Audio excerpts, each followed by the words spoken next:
नमस्कार दोस्तों, कैसे हैं आप लोग? बहुत अच्छे होंगे मुझे लगता है।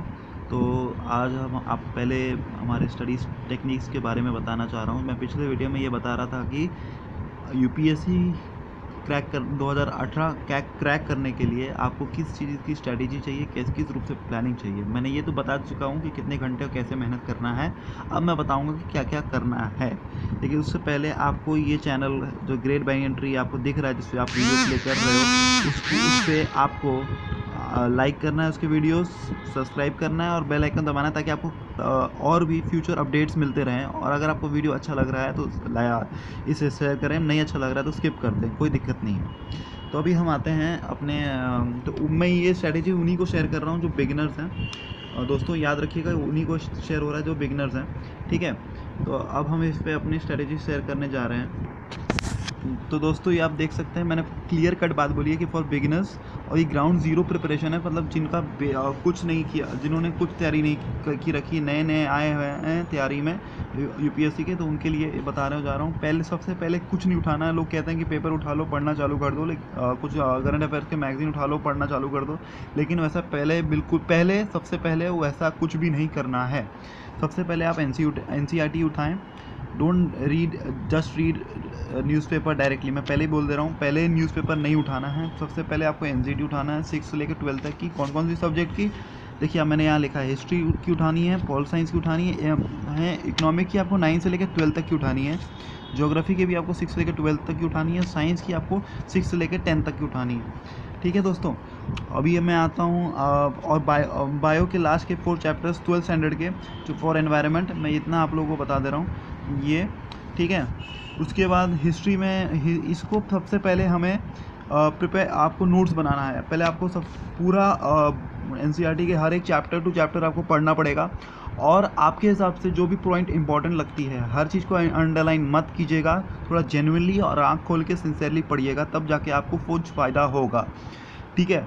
सबसे पहले आपको उसमें पढ़ते हुए जो भी जेन्युइन पॉइंट आपको लगता है कि हाँ, ये मेरा यूपीएससी के पॉइंट ऑफ व्यू से बन सकता है, कुछ एमसीक्यूज में से फंस सकते हैं, तो आप इसको मार्कर ले लीजिएगा, मार्कर लेके अंडरलाइन कर दीजिएगा। ये जॉब वालों के लिए भी है, जो जॉब कर रहे हैं वो भी अपना एनसीईआरटी का बुक लेके बैठ सकते हैं, ऑफिस में ले जा सकते हैं, पढ़ते हुए में अंडरलाइन कर सकते हैं। सिर्फ पढ़ना है और अंडरलाइन करना है, इसमें कोई मुश्किल वाली बात नहीं है। सिर्फ आप इसके लिए आपको पहले शुरू में 3-4 घंटे भी निकालोगे तो बहुत है, ठीक है।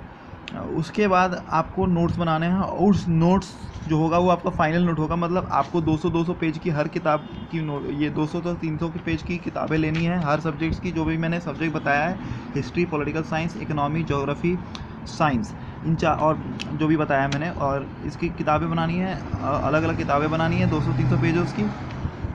और एक और चीज़ मैं आपको बता दूंगा कि इन सब किताबों में जो भी आप अंडरलाइन कर रहे हैं उन सबको लिखिए, और लिखने के बाद इसको अपना नोट बना के इसको रिवाइज़ करते जाइए 2 से 3 बार। जब तक आप रिवाइज़ नहीं करेंगे तब तक आपको कोई फ़ायदा नहीं होगा एनसीईआरटी पढ़ने का।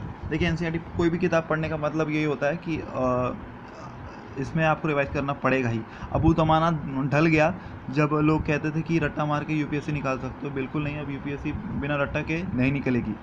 तो 200-300 के बाद आप हिस्ट्री के जो स्टैंडर्ड मटेरियल हैं, जो बड़े बड़े ऑथर्स की किताबें, उन पे जंप ना करें। पहले एनसीईआरटी ख़त्म कर दें 2 से 3 बार, फिर पेपर, हिंदू पेपर ले लें या इंडियन एक्सप्रेस ले लें। ये दोनों बहुत ही आइडियल और स्टैंडर्डाइज पेपर हैं, इन्हें आप ले लें और इन्हें पढ़ें ध्यान से। उसके बाद हिस्ट्री के लिए मैं आपको ये बताऊंगा कि राजीव हीर और बिपिन चंद्र, दोनों में से एक किताब पढ़ लें। जिनका मन कर रहा है दोनों किताब पढ़ सकते हैं। दोनों किताब पढ़ने से एक फ़ायदा ये होगा कि आपको दोनों का कंक्लूजन मिलेगा, वो कंक्लूजन आपका फाइनल नोट्स बन जाएगा, ठीक है। और जो फाइनल नोट्स बनेगा तो आप हिस्ट्री को बहुत ही ब्रॉड कॉन्सेप्ट में समझ पाओगे, मॉडर्न हिस्ट्री को बहुत ही ब्रॉड कॉन्सेप्ट में समझ पाओगे, ठीक है। फिर हम पॉल साइंस पे आते हैं। पॉल साइंस में हम देखिए, एक ही किताब में आपको रिकमेंड करूँगा, 10 किताब नहीं होनी चाहिए। एम लक्ष्मीकांत, इसे बोला जाता है गीता बाइबल, तो 5th एडिशन लीजिएगा, ध्यान रखिए 5th एडिशन मिलेगा। भले मार्केट में आपको जूना टालने के लिए आपको दुकानदार आपको बेवकूफ़ बना सकता है, लेकिन मैं ये रिक्वेस्ट करूँगा कि एम लक्ष्मीकांत बेस्ट है, सारे चीज़ उसमें इंक्लूड है। आप उसको पेज टू पेज पढ़िएगा। देखिए, मैं बोल रहा हूँ पेज टू पेज, इसलिए बोल रहा हूँ पढ़ने को कि कुछ भी चीज़ इसमें स्किप मत करिएगा, क्योंकि बहुत इंपॉर्टेंट है। और इस बार तो 2017 के प्रीलिम्स में पॉलिटी से कम 22-23 क्वेश्चन फंसे हैं, तो आप समझ सकते हैं कि इसकी इंपॉर्टेंस कितनी है।